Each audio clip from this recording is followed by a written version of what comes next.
Definitely, we're seeing an uptick in, and I think the complexity of the situations of people calling in, that they're stuck at home and they're very, ways to reach out have really been reduced.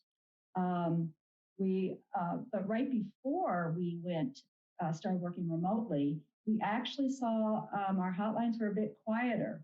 And it was a little unnerving because we know that doesn't mean that there's no domestic or sexual violence going on. But worried that folks weren't able to reach out to us. And then once we started working remotely and really publicized that we were still available and let our partners know and let the community know, then we did see an increase in hotline calls.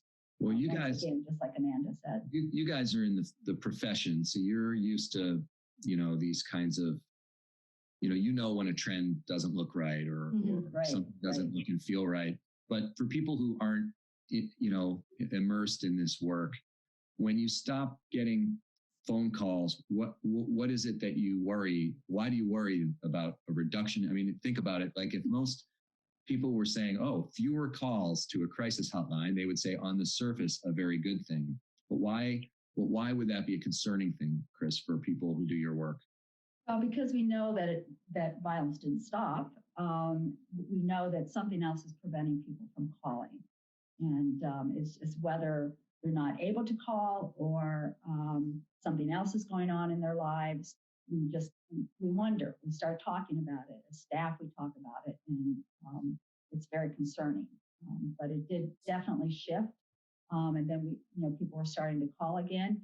And because people couldn't walk in, also, when we started the stay at home and shelter in place, as Nanda mentioned, we have walk-ins and people show up at the office, but that wasn't happening. Obviously, people weren't free to do that. So we knew that there was just a little bit of a lull, I think, so that we could figure out how we were going to reach out to people and how they were able to reach out to us.